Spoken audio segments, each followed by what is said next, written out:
The walls are closing in for Joe Biden as House Speaker Kevin McCarthy announces a formal impeachment inquiry into Joe Biden for alleged bribery and influence peddling involved with Hunter Biden's business dealings.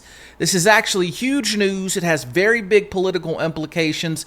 I'm going to share a couple videos with you to explain all the context of what this means. But before we get started, I'm David with Americans for Limited Government. If you believe in small government, if you value the U.S. Constitution, hit that subscribe button, turn on all notifications, and hit the follow page button. So, an impeachment inquiry, why this is significant is Biden's DOJ had appointed a special counsel named David Weiss, and this blocked some of the Congress's investigative powers, because they were able to say, oh, it's an active investigation, so we can't give you all the details. Well, this impeachment inquiry allows Congress to say, hey, Article 1 of the Constitution, we are above the executive branch. We have more power, so this overrides them preventing Biden from trying to not release evidence. So that's huge. Second, here is what an impeachment actually is. Common misconceptions about this. An impeachment in the House is a vote about whether or not there should be a trial. And if they do impeach, it's not a conviction. Being impeached is the House saying there is enough evidence for the Senate to conduct a trial. Now, will Biden be convicted and removed? Probably not. Overwhelmingly likely not. However, that doesn't necessarily matter, because now Democrats are going to be, the left is going to be on political defense. And I do think it's a possibility that this could go to the Senate for the vote. And in the news media, the corporate media, they're not going to tell you all the stuff, but they're going to be forced to be on defense. And this is going to show the American people all these allegations of what the Biden family has been doing over the years. So that's the structure of an impeachment. The House votes, if the House votes successfully, or the majority votes to send it to the Senate, then President Biden will have been impeached. If the Senate were to vote to convict, he'd be removed. But impeachment and conviction are separate. It doesn't mean you're going to be removed. So next, let's take a look at what brought this on with Speaker Kevin McCarthy. He said initially he was going to make the whole House vote. Why did he change his mind? Why did he say on his own volition, we're going to start the impeachment inquiry? The answer is Matt Gaetz. Listen to this clip. I must be better, you must be better, and this House must be better, for it is the last best hope for tens of millions of Republicans. We demand real oversight against this weaponized government. Just look at the bribery. If tens of millions of dollars flowing from foreign corrupt people into the bank accounts of the Biden family wasn't enough for actual impeachment, why were we even looking? Joe Biden deserves impeachment for converting the vice presidency into an ATM machine for virtually his entire family. We all see it. We all know it. Now, moments ago, Speaker McCarthy endorsed an impeachment inquiry. This is a baby step following weeks of pressure from House conservatives to do more. We must move faster. Now, I will concede that the votes I have called for will likely fail: term limits, balanced budgets, maybe even impeachment. I am prepared for that eventuality, because at least if we take votes, the American people get to see who's fighting for them and who's willing to tolerate more corruption and business as usual. Mr. Speaker, dust off our written January agreement. You have a copy. Reflect on the spirit of that agreement and build on the start that we had moments ago. Begin to comply.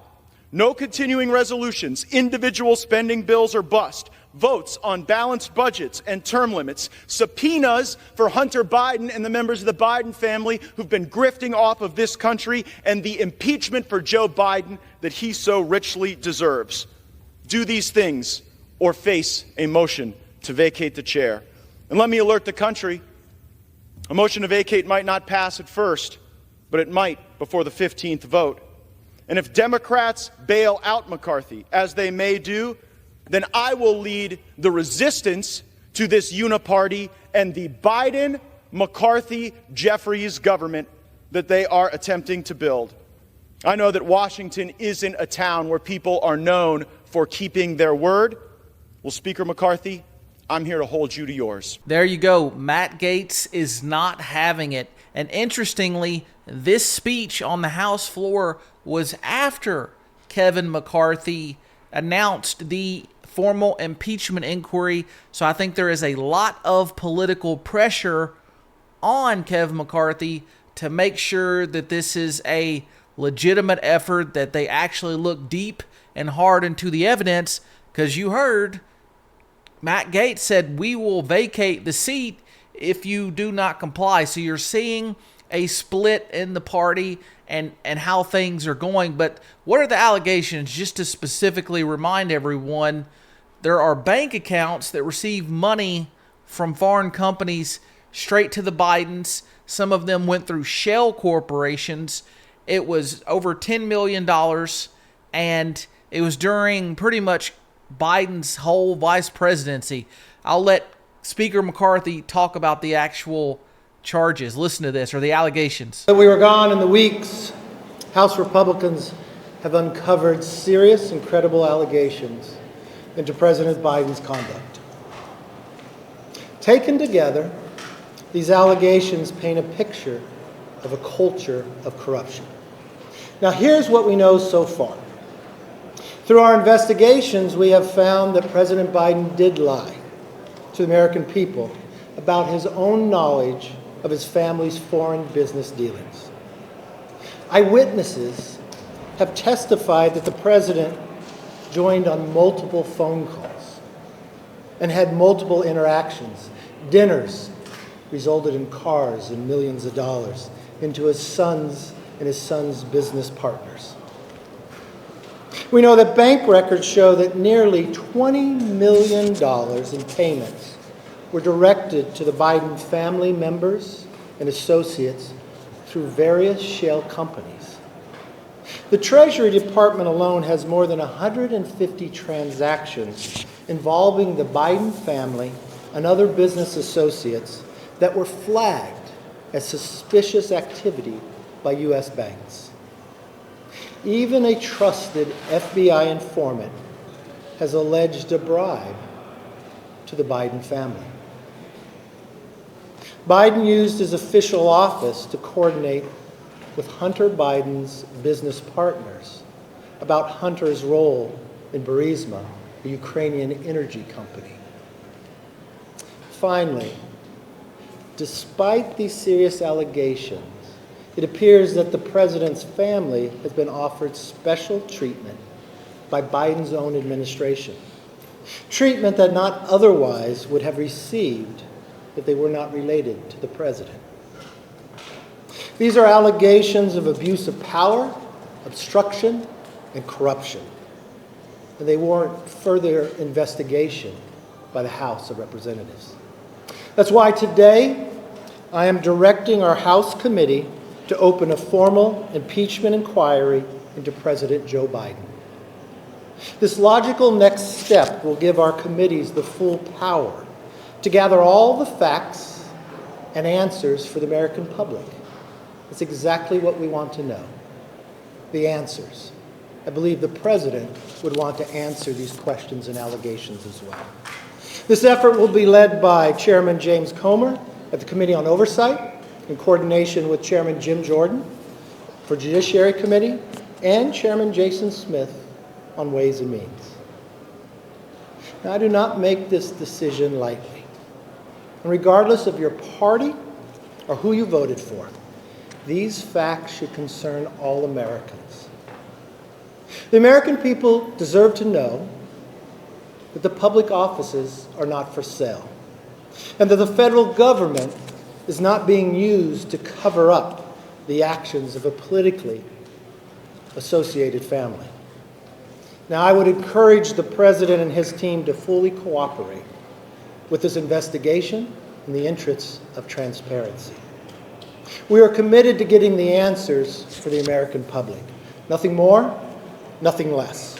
We will go wherever the evidence takes us. So as you saw, this is finally happening. This is a big step forward in holding the Biden family accountable. And just to remind you of these specific allegations, if anyone says there aren't any, the House Oversight pushes back on White House claim of no evidence linking Joe Biden to Hunter Biden business deals. Mounting evidence suggests that Joe Biden used his position to benefit his family financially through Hunter Biden's foreign business ventures. You got to listen to how much money this is. Joe Biden had multiple interactions with Hunter's business associates, including phone calls, dinners, and meetings. House Oversight is determined to investigate these corruption allegations. Hunter Biden received over $20 million from Ukraine, Russia, China, Kazan, and Romanian business partners. So that's 5 different countries, $20 million. The bribery allegations stem from a Ukrainian energy firm, Burisma, the founder of that company. The FBI is reportedly investigating the bribery investigations, and we've already heard IRS whistleblowers say that Biden received special treatment. And there's also emails and suspicious activity financial reports that's linking the Bidens to this. So pretty wild. And lastly, I want to show that this is more drama within the party. Now you have Matt Gaetz and Marjorie Taylor Greene debating over who actually started, who gets credit for the impeachment inquiry. Matt Gaetz said, when Speaker McCarthy made his announcement in moments, remember that I pushed him for weeks. They said he was speaking into the wind. One person said that. Turns out the wind may be listening. Matt Gaetz said that. And then Marjorie Taylor Greene reposted and quoted. She said, correction, my friend. I introduced articles of impeachment against Joe Biden for his corrupt business dealings in Ukraine and China while he was vice president on the very first day in office. You wouldn't co-sponsor those, and I had to drag you kicking and screaming to get you to co-sponsor my articles on the border. So, yeah, there's some party infighting about going forward with this, but it's happening. And it seems like there's enough of the non-rhino caucus, I'll call it that, the non-rhino caucus, to get things moving. And we're going to see a lot more evidence with the Biden impeachment inquiry. Hey, again, if you enjoyed this, comment below. Let me know what you think. Hit the thumbs up, subscribe, follow, share this video. We'll be back with more soon. Take care.